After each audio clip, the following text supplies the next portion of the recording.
I gotta tell you something right now, so get in your seat and now take a bow, cause we gotta go and start the flick off to the shelf to pick.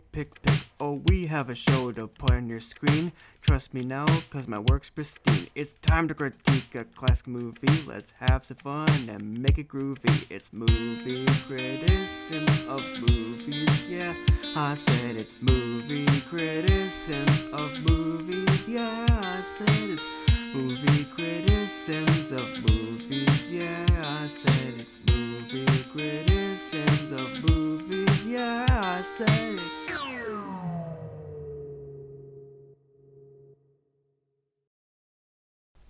Hello everyone, Evan&AudreyS here.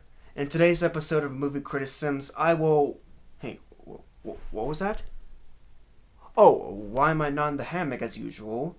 Well, the thing is, I think the reason I wasn't giving much of a enthusiastic performance in the previous episodes was because I was way too relaxed in the hammock. So, from now on, I'm gonna be reviewing each movie in this green chair right here. So, anyways, as I was saying, in today's episode of Movie Criticisms, I will be talking about the new adaptation of the novel Dune. Dune is a brand new sci-fi action-adventure movie. In the year 10,191, Duke Leto I of House Atreides, leader of the planet Caladan, is put in charge of trying to dethrone Baron Vladimir Harkonnen as overarching lord of Arrakis. Through a chain of several events, an eventual war between the native Fremen and Harkonnen's empire is about to come into place.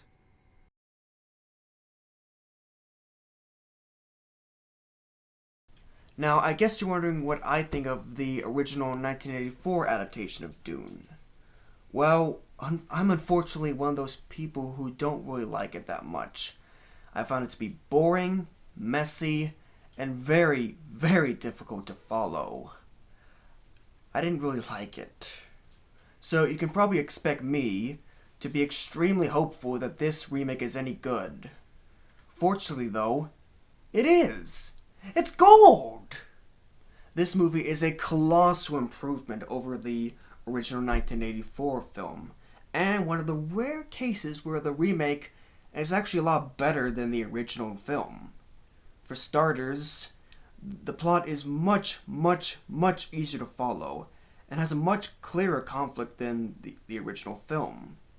However, I don't think this movie deserves 5 points from me. It does have one particular problem. You see, while most of the scenes in this movie are handled better than the original, don't get me wrong, the more intense sequences are actually handled a lot worse than the original film. Yeah. You see, I just think that the original film had a better sense of stakes. You really felt them. But I still really love this new Dune, and I'm going to give its content 4 points.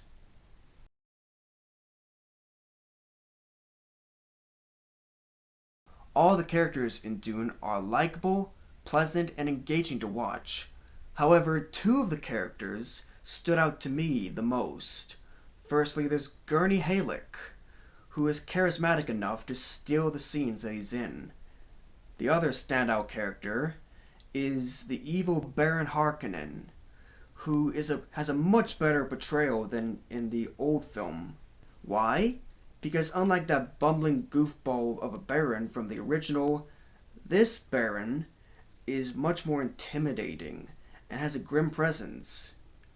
Now, both of these characters, their charm and their effectiveness comes from their actors, but I'll talk more about that in the acting section. The characters get 5 points.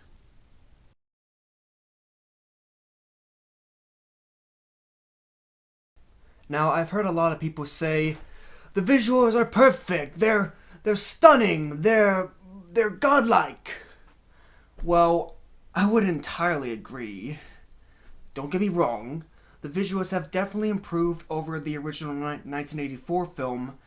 However, that just isn't enough for me to award the visuals 5 points.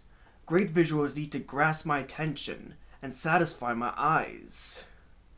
3 movies that have far superior visuals are Thor from 2011, Star Wars The Last Jedi, and Doctor Strange. But I'm going to still be generous here and award the visuals 4 points.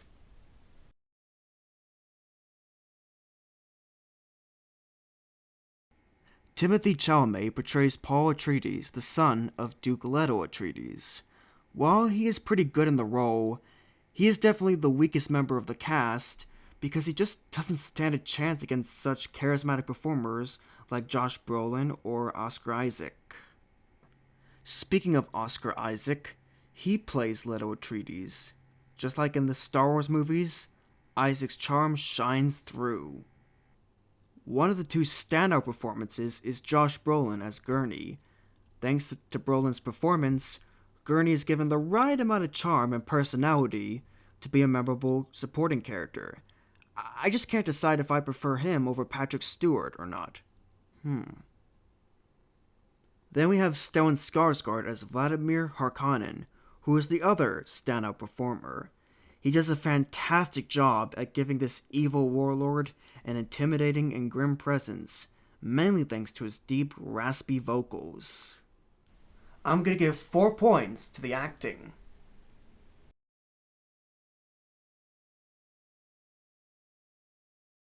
The music for Dune was composed by Hans Zimmer, the legendary man behind the soundtracks for films such as The Lion King. Now, I hate to keep repeating myself after several episodes of reviewing, but I'm sorry. I did not notice the score. The only memorable track was what I call the Dune theme music. It sounds like this.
So yeah, I'm going to have to give only 4 points to Dune's music.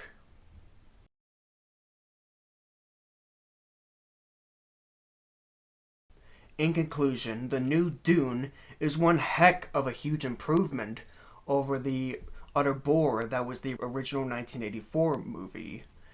It's more engaging, has a clearer plot, and a far better main villain. The only parts that are inferior to the old original film from 1984 are the more intense scenes. But this is still a really great remake. In fact, this is exactly why a remake should be made in the first place.